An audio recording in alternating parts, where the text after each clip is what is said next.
Hello students, आज हम पढ़ेंगे रिकर्शन के बारे में, जो कि फंक्शन का ही एक पार्ट है।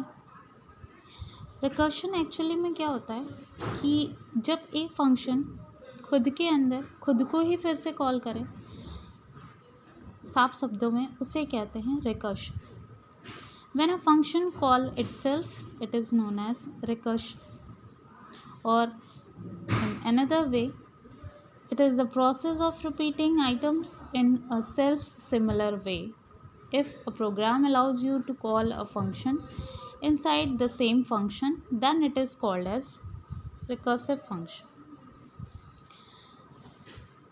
मतलब जब भी फंक्शन कॉल हो रहा है, अगर उसने अपने अंदर अपने ही आप को फिर से कॉल कर लिया, तो उसे कहते हैं रिकर्सिव फंक्शन या रिकर्शन। जैसे आप एक एग्जाम्पल में देख रहे हैं, यहाँ पे हमने सम नाम का फंक्शन बनाया है। फंक्शन डेफिनेशन में सम को जब हमने डिफ़ाइन किया तो सम एंड ए है, और इस प्रोसेस के अंदर आप देख रहे हो सम ऑफ ए माइनस वन, सम नाम का फंक्शन फिर से कॉल हो गया।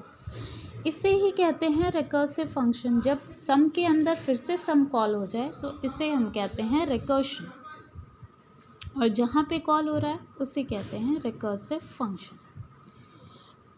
बात करें प्रोग्राम की, तो आप प्रोग्राम देख रहे हैं, write a program to find sum of first three natural numbers. एक ऐसा प्रोग्राम जिसमें हमें फाइंड करना है थ्री नेचुरल नंबर्स का सम, फर्स्ट थ्री नेचुरल नंबर का सम। तो आपको पता है फर्स्ट थ्री नेचुरल नंबर्स क्या होते हैं, 1, 2 एंड 3। इनका सम अगर हम कैलकुलेट करें तो दैट इज़ 6, तो आउटपुट विल बी 6। तो आउटपुट हमें 6 लाना है। उसके लिए हम सम कर रहे हैं तो सम नाम का एक फंक्शन बनाएंगे, hash include stdio.h, hash include conio.h, int sum, sum नाम का एक फंक्शन बनाएंगे, ब्रैकेट में int, semicolon, return type integer हो गया, ब्रैकेट में पैरामीटर्स इंट दे दिया, हमने एक पैरामीटर पास किया, और सेमीकोलन। तो ये पूरी लाइन कहलाएगी function definition declaration. Main function के अंदर हमने के नाम का एक वेरिएबल लिया, के में असाइन कर दिया सम ऑफ 3, मीन्स कि ये जो 3 है वो एक्चुअल में इंटीजर है।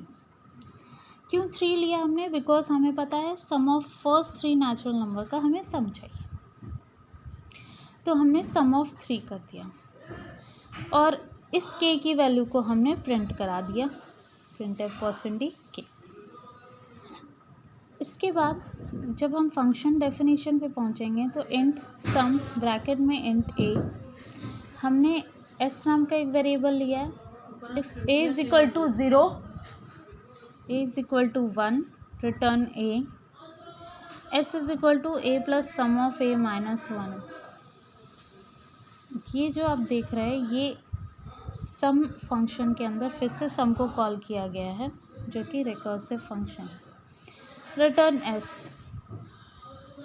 तो इस पूरे प्रोग्राम को अगर हम किस तरीके से ये फंक्शन वर्क कर रहा है या रिकर्शन वर्क कर रहा है वो देखें, तो यहाँ पे आप देख रहे हैं जैसे ही के वेरिएबल के में असाइन होगा कुछ, मेमोरी में के ब्लॉक क्रिएट हो जाएगा, के लिए एक ब्लॉक क्रिएट होगा, और k is equal to sum of 3 है, printf%d_k है। तो जैसे ये फंक्शन सम ऑफ 3 कॉल होगा, ये फंक्शन डेफिनेशन के पास जाएगा, और फंक्शन डेफिनेशन में लिखा हुआ है सम ऑफ इंट ए। आप देख रहे हैं लिखा हुआ है इंट सम ऑफ इंट ए। तो सम ऑफ इंट ए यानी कि जो भी 3 एक्चुअल पैरामीटर्स है उसकी वैल्यू फॉर्मल में कॉपी होगी, ए के लिए भी मेमोरी ब्लॉक क्रिएट हो जाएगा, और ए की वैल्यू यहाँ पे 3 हो जाएगी।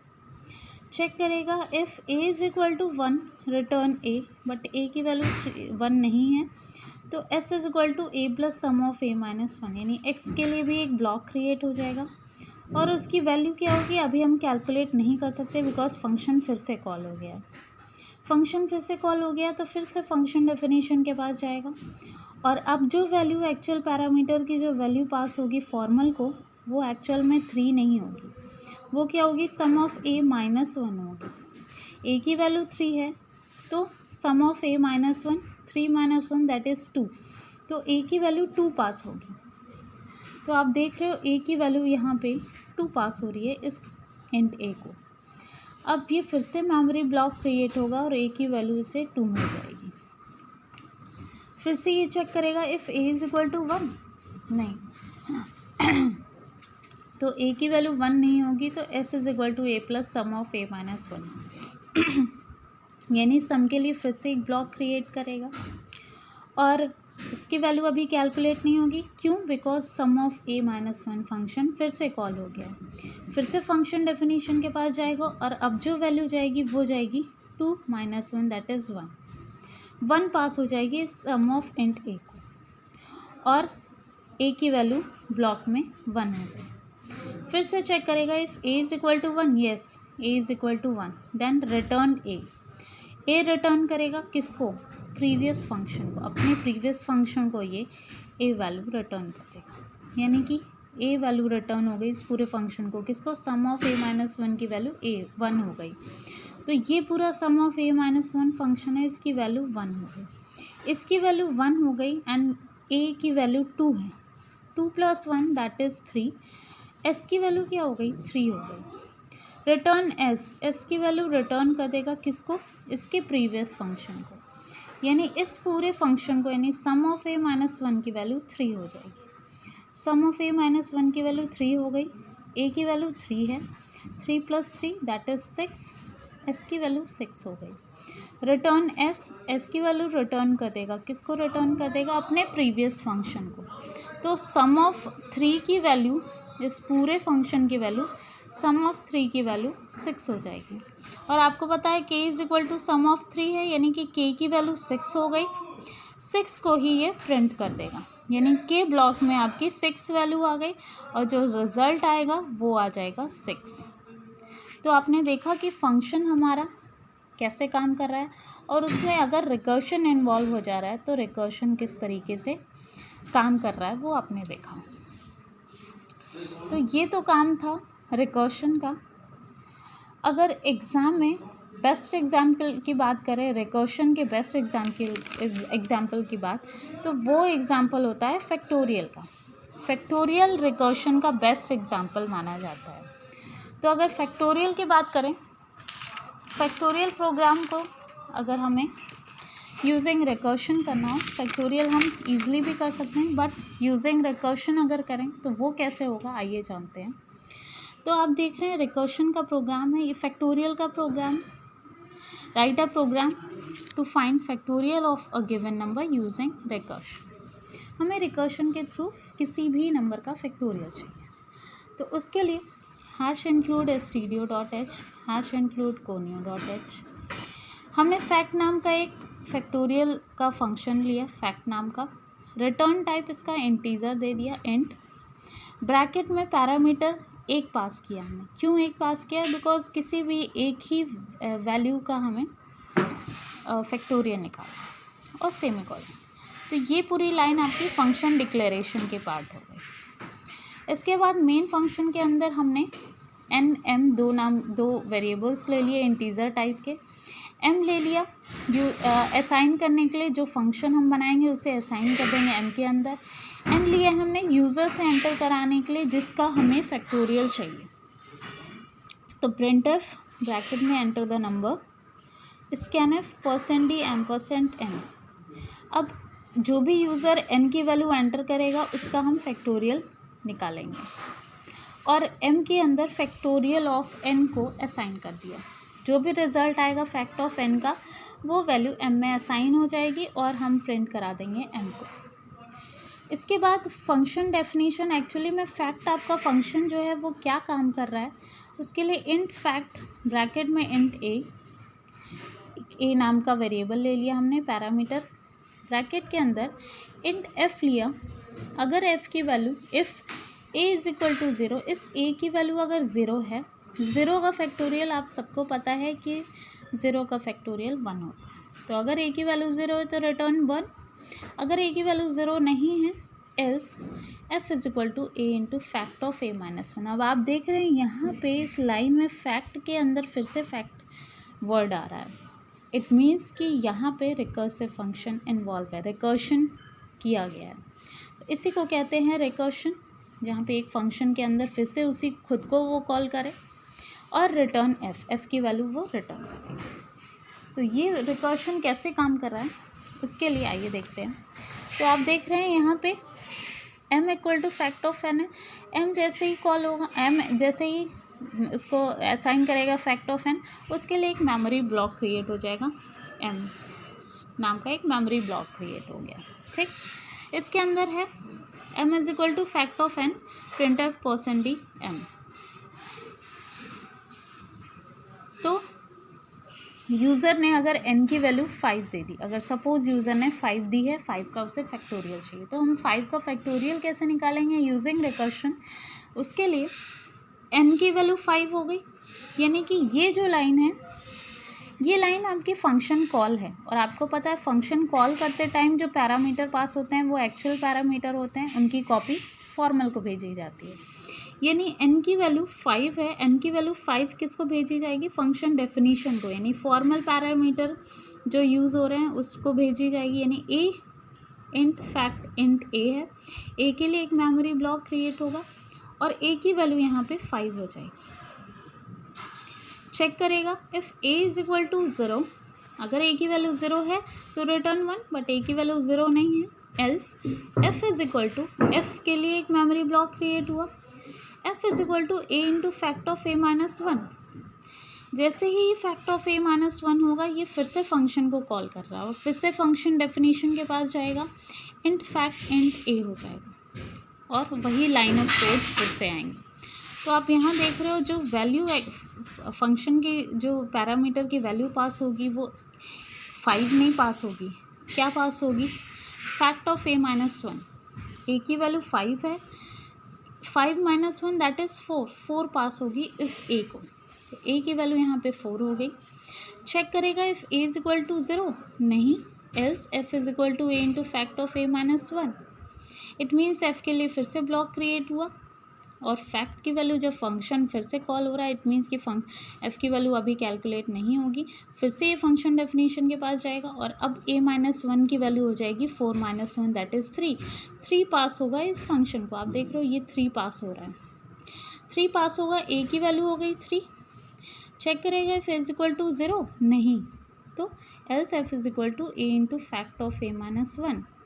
यानी कि जो भी वैल्यू पास होगी, f के लिए ब्लॉक क्रिएट हो गया, जो भी वैल्यू पास होगी next function definition int a को, वो वैल्यू होगी 3 माइनस 1 दैट इज़ 2। आप देख रहे हो 2 पास हो रही है, a इज इक्वल टू 2 पास हो रही है इस पूरे पैरामीटर। a की वैल्यू 2 हो गई, यहाँ पे ब्लॉक के लिए 2 क्रिएट हो गया। फिर चेक करेगा a इज इक्वल टू 0, नहीं, else f is equal to a into fact of a minus 1। अब जो वैल्यू पास होगी फंक्शन डेफिनेशन के पैरामीटर को, वो होगी 2 माइनस 1 दैट इज़ 1। तो अब f इज इक्वल टू, अब यहाँ पे a की वैल्यू पास हो रही है, आप देख रहे हो इसको पास हो गई a की वैल्यू 1, मेमोरी ब्लॉक में 1 आ गया। चेक करेगा इज इक्वल टू 0, नहीं, else a into fact of a minus 1। अब जो वैल्यू पास होगी नेक्स्ट फंक्शन डेफिनेशन के पैरामीटर को, वो होगी 1 माइनस 1 दैट इज़ 0। आप देख रहे हो 0 पास हो रहा है इसको। अब a की वैल्यू 0 हो गई, मेमोरी ब्लॉक में 0 आ गया। फिर से चेक करेगा if a is equal to 0, yes, now a is equal to 0, then return 1 return करेगा, किसे, फैक्ट ऑफ a माइनस 1 को, अपने प्रीवियस फंक्शन को, ये इसे रिटर्न करेगा 1 इस पूरे फंक्शन की वैल्यू 1 हो गई और a इंटू भी है, तो a की वैल्यू 1 है, 1 इंटू 1 दैट इज़ 1, f की वैल्यू 1 हो गई, रिटर्न f रिटर्न कर देगा किसको, अपने प्रीवियस फंक्शन को, यानी कि अपने प्रीवियस जो होगा उसको 1 रिटर्न करेगा। तो इस पूरे फंक्शन की वैल्यू 1 हो गई, तो इसकी वैल्यू 1, a की value 2 into 1 that is 2, f की वैल्यू 2 हो गई, रिटर्न f रिटर्न कर देगा इस फंक्शन को, 2 इसकी वैल्यू हो गई, a की वैल्यू हो गई 3 इंटू 2 दैट इज़ 6, f की वैल्यू 6, ये रिटर्न कर देगा अपने प्रीवियस फंक्शन। इस पूरे फंक्शन की वैल्यू 6 हो गई, 6 इंटू a की value 4, 6 into 4 that is 24, f की वैल्यू 24, रिटर्न f की वैल्यू रिटर्न कर देगा प्रीवियस फंक्शन को। यहाँ पे 24 हो गई पूरे फंक्शन की वैल्यू और a की वैल्यू 5 है, 24 इंटू 5 दैट इज़ 120, एफ़ की वैल्यू 120 रिटर्न कर देगा एफ़ रिटर्न करेगा किसे, अपने प्रीवियस यानी इस पूरे फंक्शन की वैल्यू 120 हो गई, एम की वैल्यू 120 और हमें एम की वैल्यू ही प्रिंट करानी है, यानी ब्लॉक में हमारा एम की वैल्यू 120 हो गई एंड रिजल्ट विल बी 120। तो अगर हम एन की वैल्यू 5 लेते हैं तो फैक्टोरियल ऑफ 5 विल बी 120, आपको आंसर मिल जाएगा। तो आपने देखा किस तरीके से फंक्शन और उसके अंदर इन्वॉल्व रिकर्शन किस तरीके से काम करता है। तो ये प्रोसेस है रिकर्शन का, ये आपने जो स्टेप्स देखे, इस तरीके से फंक्शन एंड रिकर्शन काम करते हैं। एक और डेफिनेशन की, एक और एग्जाम्पल की बात करें तो जो फैक्टोरियल के बाद जो बेस्ट एग्जाम्पल माना जाता है रिकर्शन का वो है फैबोनिकी सीरीज़ यूजिंग रिकर्शन। अगर क्वेश्चन आ जाता है write a program to generate a Fibonacci series using recursion, तो आप रिकर्शन इन्वॉल्व करके किस तरीके से फैबोनिकी सीरीज़ को बना पाओगे वो हम देखेंगे।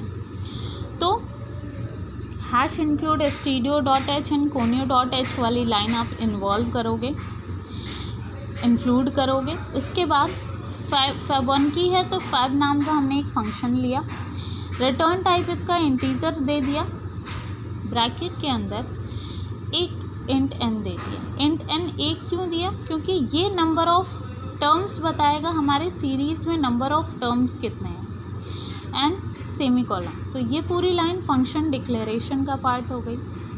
इसके बाद मेन फंक्शन, मेन के अंदर हमने दो वेरिएबल्स लिए, एन एन आई। एन यानी कि नंबर ऑफ टर्म्स कितने होंगे सीरीज़ में, एंड आई लूप चलाने के लिए, यानी कि अगर हम लूप के थ्रू अगर हम सीरीज़ को काउंट करना चाहें तो कितने टर्म्स होंगे उसके लिए आई। रिज़ल्ट इंटीजर टाइप का, रिज़ल्ट विल बी जो भी हमारा रिज़ल्ट आएगा उसके लिए हमने इंटीजर टाइप का रिज़ल्ट दे दिया, RES दे दिया। Print F enter the number, user से हम एंटर कराएंगे कि नंबर ऑफ़ टर्म्स कितने वो लेना चाहता है एक सीरीज़ में, फैबोनिकी सीरीज़ में कितने नंबर ऑफ़ टर्म्स लेना चाहता है। Scanf %d and %n। Loop चलाएंगे for i is equal to 0, i is less than n, i plus plus, curly braces के अंदर result equal to RES is equal to fab of i, printf %d result, curly braces get ch int 5 int n, curly braces के अंदर if n is equal to 0 return 0, else if n equal to 1 return 1, else return fab of n minus 1 plus fab of n minus 2, semicolon, that's it. तो किस तरीके से recursion काम करता है वो देखने के लिए हम अगर हम चाहते हैं कि हम फैबोनिकी सीरीज़ की बात करें तो आपको पता है फैबोनिकी सीरीज़ में दो जो टर्म होते हैं वो फिक्स होते हैं, पहला और दूसरा आपको पता है 0 एंड 1 ही, तो हम इसे पहले से ही गिवन कर सकते हैं या फिर हम इसे फॉर लूप के थ्रू निकाल भी सकते हैं। तो n की वैल्यू अगर हम यूज़र से एंटर करा रहे हैं 5, n की वैल्यू यूज़र ने एंटर किया 5, इट मीन्स कि उसे नंबर ऑफ़ टर्म्स जो चाहिए सीरीज़ में वो 5 चाहिए, 1 2 3 4 5। आपको पता है फैबोनिकी में फैबोनिकी सीरीज़ क्या होती है कि सबसे पहली चीज़ कि दो टर्म तो उसमें फ़िक्स होते हैं, पहला और दूसरा, जो कि 0 एंड 1 होंगे। उसके बाद फैबोनिकी सीरीज़ में क्या होता है, एडिशन होता है, प्रीवियस 2 टर्म्स का एडिशन माना जाता है नेक्स्ट टर्म, यानी कि अगर बात करें दो फिक्स हैं, इसके बाद तीसरा जो टर्म होगा वो क्या होगा, तो प्रीवियस 2 टर्म्स का एडिशन, 0 + 1 दैट इज़ 1, तो 1 होगा तीसरा टर्म। चौथे की बात करें तो चौथा टर्म प्रीवियस 2 टर्म्स का एडिशन 1 + 1 दैट इज़ 2 होगा। अगर पाँचवें की बात करें तो 2 + 1 दैट इज़ 3, तो 3 होगा। इस तरीके से हम फैबोनिकी सीरीज़ जनरेट करते हैं। तो उसके लिए n की वैल्यू यूज़र ने 5 एंटर कर दी। इसके बाद for loop i is equal to 0 से लेकर i is less than n, i plus plus, ये चलाया है नंबर ऑफ़ टर्म्स काउंट करने के लिए हमारे सीरीज़ में नंबर ऑफ़ टर्म्स कितने हैं। तो जब i की वैल्यू 0 होगी curly braces 0 is less than, n की वैल्यू 5 है, 0 इज़ लेस देन 5 चेक करेगा तो ट्रू है। कर्ली ब्रेसेस के अंदर आएगा result RES is equal to fab of i, यानी आई की वैल्यू 0 तो फैब ऑफ 0। और आपको पता है फंक्शन जैसे ही कॉल होता है उसके जो पैरामीटर की वैल्यू होती है वो कॉपी की जाती है फंक्शन डेफिनेशन को। तो 0 वैल्यू n की वैल्यू 0 हो जाएगी। 0 वैल्यू जब होगी तो चेक करेगा if n is equal to 0, yes n equal to 0, then return 0। ये 0 रिटर्न कर देगा किसको, इस फंक्शन को जहाँ से उसने वैल्यू उठाई थी। तो इस पूरे फंक्शन की वैल्यू 0 हो गई, रिजल्ट विल बी 0, प्रिंट कर देगा रिजल्ट, यानी कि पहला टर्म हमारा 0 हो गया। बट अभी सीरीज़ ख़त्म नहीं हुई है, लूप चल रहा है, तो i की वैल्यू इंक्रीमेंट होगी, पोस्ट इंक्रीमेंट है, तो i की वैल्यू हो गई 1 चेक करेगा, 1 is less than 5, that is true. Curly braces के अंदर आएगा result equal to fab of i की वैल्यू 1 हो गई, तो result equal to fab of 1। और आपको पता है फंक्शन कॉल की जो एक्चुअल पैरामीटर की वैल्यू होती है वो कॉपी की जाती है फंक्शन डेफिनेशन में, तो n की वैल्यू हो जाएगी 1। चेक करेगा if n is equal to 0, नहीं, else if n equal to 1, yes, now n equal to 1, return 1, return कर देगा 1 किसे, इस फंक्शन जहाँ से उठाया था। तो इस पूरे फंक्शन की value 1, result will be 1, print कर देगा रिजल्ट, तो 1। ये दो वैल्यूज़ तो आपको मिल। अब हमें तीसरी वैल्यू निकालनी, तो i की वैल्यू आप 2 लोगे, i की वैल्यू 1 के बाद इंक्रीमेंट हो जाएगा, i की वैल्यू 2 हो जाएगी, 2 is less than 5, true. Curly braces के अंदर आएगा result equal to fab of i की value 2, fab of 2 will be pass to n equal to 2, check करेगा इफ n इक्वल टू 0, नहीं, return 0। Else if n equal to 1, नहीं, n की value 1 भी नहीं है, एल्स में आ जाएगा। तो यहाँ पे क्या करेगा, fab of n-1 plus fab of n-2। अब आप देख रहे हो एक ही फंक्शन के अंदर फिर से फैब 1 की उसी फंक्शन के अंदर फिर से कॉल हो रही है, तो इसी लाइन को कहते हैं, इसी प्रोसेस को या इसी लाइन को कहते हैं रिकर्सिव फंक्शन, ठीक है। तो फैब ऑफ n-1, n की वैल्यू 2 है तो 2-1 that is 1, fab of 1 plus 2-2 that is 0, fab of 1 plus fab of 0। तो आप देख रहे हो फैब ऑफ 1 ये है, फैब ऑफ 0 ये है, इन दोनों का एडिशन मांग रहा है। तो फैब ऑफ 1 है, फैब ऑफ 0 0 है, दैट इज़ 0 + 1, तो 1 रिटर्न कर देगा 1 किसको, इस फंक्शन को। Answer will be 1, result will be 1, print कर देगा रिजल्ट। तो थर्ड जो टर्म है वो भी 1 आ जाएगा। i की वैल्यू इंक्रीज़ करेंगे 3 हो जाएगी, 3 is less than n, 3 is less than 5, that is true. Result equal to fab of 3 pass हो जाएगा, n की वैल्यू 3 हो जाएगी, n की वैल्यू 3। चेक करेंगे n इक्वल टू 0, नहीं, n इक्वल टू 1, नहीं, else fab of n-1 that is 3-1 2, fab of 2 plus fab of 3-2 that is 1, fab of 2 plus fab of 1। तो फैब ऑफ 2 की वैल्यू ये है, फैब ऑफ 1 की वैल्यू ये।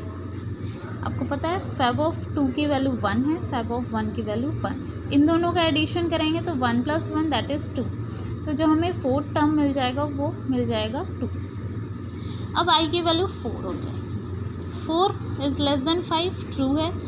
फैब ऑफ i की value 4 हो गई, 4 pass to the formal parameter, n की value 4, if n equal to 0, नहीं, else if n equal to 1, no, else return fab of 4-1 that is 3 plus 5 of n-2 that is 2, 4-2 that is 2।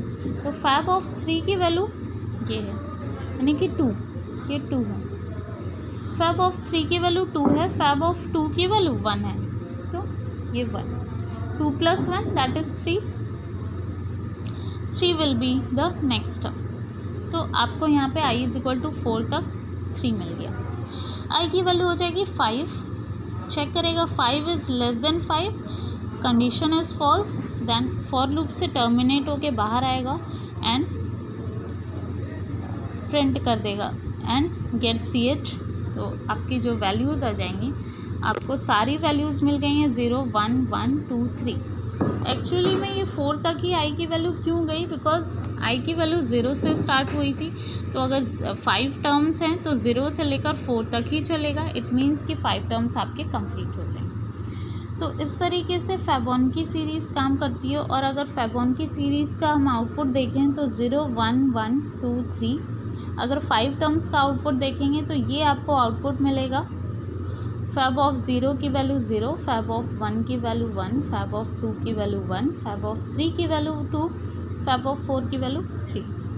तो इस तरीके से फैबोनकी series हम recursion के through भी generate कर सकते हैं। सिर्फ हमें चेक करना है कि हमारे जो हमें ये ध्यान रखना है कि जो हमारी 2 वैल्यूज़ रहेंगी, फर्स्ट 2 टर्म्स रहेंगे वो हमारे फिक्स रहते हैं। उसके बाद जो थर्ड टर्म आता है वो प्रीवियस 2 का एडिशन मिलता है हमें।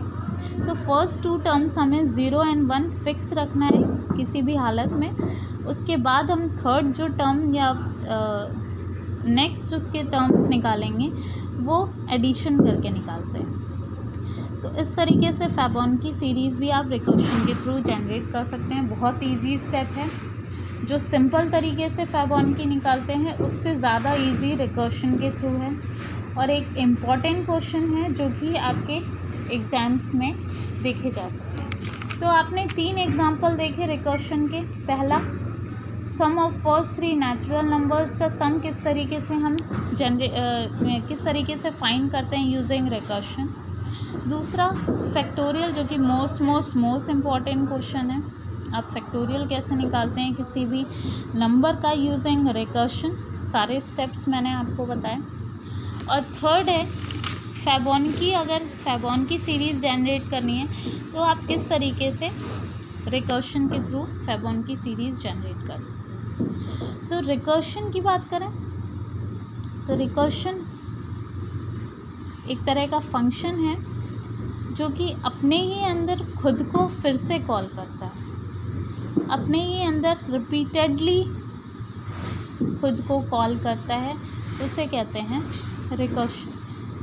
When a function call itself it is known as recursion. और एक और डेफिनेशन की बात करें तो डेफिनेशन मैंने आपको बताया, recursion is the process of repeating items in a self similar way.